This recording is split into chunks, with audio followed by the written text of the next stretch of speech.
Hey there, pickers. Well, now the summer holidays are well and truly here, and with the temperature looking like it's going to be a bit closer to normal for a while, I thought I'd put together a list of some of my favourite places around the south coast of England where I live. Whether you're a family on school holidays, visitors to the south coast and looking for ideas of where you can spend your time, or locals who just need a bit of inspiration for a new local place to visit, I have some suggestions for you from the Just Pick One archive. Some of these will have pay on entry, but many of them are completely free. So let's dive on in. So let's start with an obvious favourite, the beach. Going to the beach is a seaside town staple, and the south coast is very fortunate to be blessed with a number of amazing beaches to visit, including the famous 7 miles of golden sand that stretches from Hengstbury Head at one end to Sandbanks at the other. Most of the way along there are gorgeous beach huts, cliff-top views, and sometimes you'll find some goats. The piers are lovely to wander along and get a little bit further out to the sea, and Boscombe even has some musical instruments. Parking in these areas can be very pricey, so if you can, I would recommend parking a bit further away for either cheaper prices or free parking in some of the side roads. But please always park respectfully of the locals, keeping away from driveways, drop curbs, and always obey usual parking restrictions.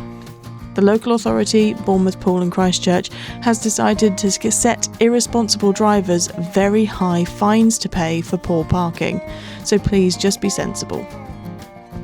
Further along the coast in both directions you can find pebble beaches and crashing waves. I'll get to some of those other parts a little bit later on.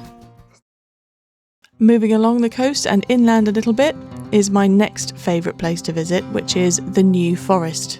The New Forest has always been a favourite place of mine to visit, as it's so close to where I live and having many different features of landscape to wander through.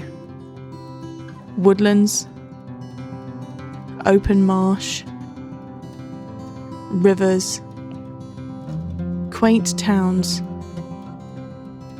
and beautiful coastline. It's not hard to see why the New Forest is such a big draw to the south coast. I've visited many times with my tent, with my family and by myself, and highly recommend visiting this area for camping. It used to be free to pull up in one of the many car parks in the forest, but there have been changes recently, so please pay close attention to the information boards about paying for parking. From a recent visit a couple of weeks ago, it looks as though you can pay once and move around, but please pay attention to all of the latest information within the car parks themselves before you move your car. Moving on to National Trust properties. While these places are not free to visit, I would recommend an annual pass, particularly if you are a family and would like to visit more than one location. The annual pass will cover all of your visits for a whole year, and there really are some beautiful local gems here. Each property has their own unique reason to visit, but they also put on some shared events during the school holidays. Kingston Lacey, just outside Wimborne, have Pokemon-themed events this summer, alongside their already beautiful grounds. Corfe Castle is almost 1,000 years old and is a stunning place to see the local area. So please do check out the National Trust website to see where local trails and any child-friendly or child-specific things are going on during the holidays. If you fancy leaving the mainland but don't want to go too far, then Brownsea Island could be just the ticket. A lovely ferry ride across Poole Harbour will get you to another National Trust gem. The island is home to a diverse set of wildlife, including the elusive red squirrel and a roaming peacock.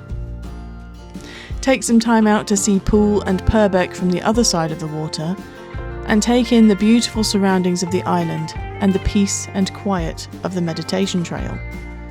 You can even bring your camping gear and stay in the campsite on the island. I would recommend checking out the Brownsea Island website for more information about ferries and camping if you choose to do this.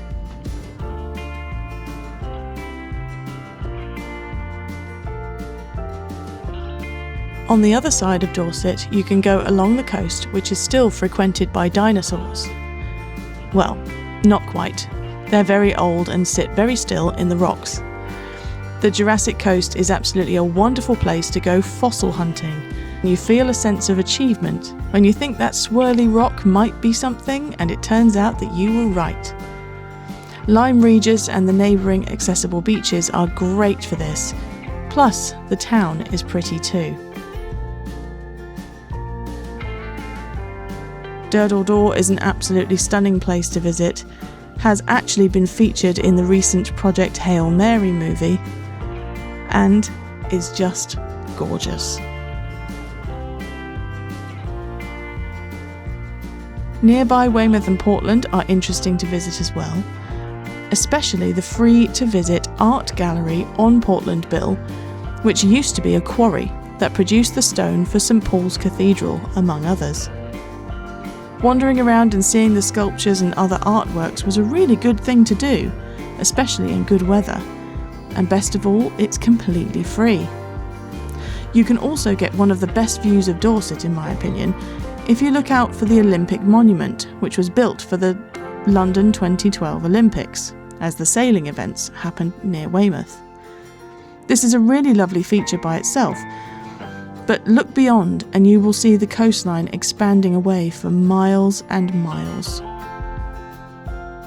The local Sandsfoot castle is small and unassuming, but I had a really lovely time wandering around the gardens and would be a fantastic stop for a picnic and a quick ice cream.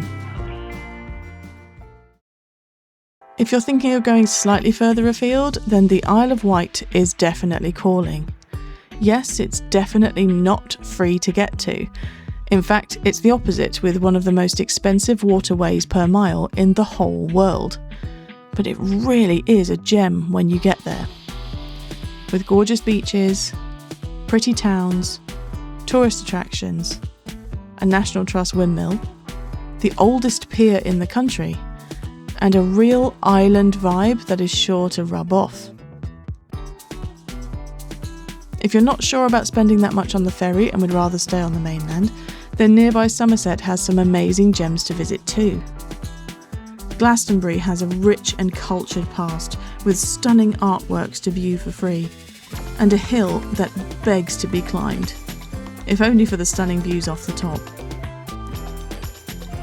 Plus, nearby Cheddar Gorge is a geographical beauty all of its own, and it's incredibly tempting to walk away with some of its famous cheese.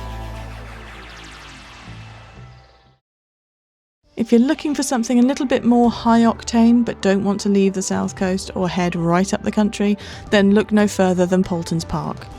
There are plenty of thrills to be found here and some of the best rides in the country. I haven't been to Paultons Park since the new Viking Land opened this year, but the footage online looks amazing and it is on my list to go back very soon. I'd highly recommend this visit if you want to try out roller coasters for the first time with your children. Height restrictions apply on all of the rides, so please pay attention to that on their website. But I would recommend Peppa Pig World for young ones and is a great starter place for rides in general and learning how to queue. But the larger roller coasters thrill me as an adult and definitely anywhere between the ages of 7 to 11. Paultons Park has been run by the same family for many, many years now. They take pride in their park, investing back into the park, and it is spotlessly clean. Plus, you don't have the ridiculously long queue lines that you get in some of the other theme parks in the country. So this is an absolute win for a family day out. It means you can go on the roller coasters many times and not feel like you're constantly in a queue. I would highly recommend a visit to Paultons Park if theme parks are your bag, or if you want to try it for the first time. So, there you have it, a journey through my archive. What's your favourite element that I've featured on the South Coast, or have I missed something glaringly obvious? Tell me down in the comments. Have I inspired you to visit somewhere new, or did you always know it was there? Do let me know. Share any more recommendations of your favourite places around the south. That would be fantastic. If you want to see more from Just Pick One, then make sure that you are subscribed to the channel, and if you could show it some love by clicking that like button and leaving some comments interacting, that tells YouTube that I'm worth a watch and will share it with more people. If there's anywhere you want me to visit and highlight for you, then just let me know. Thanks very much indeed for watching, and until next time.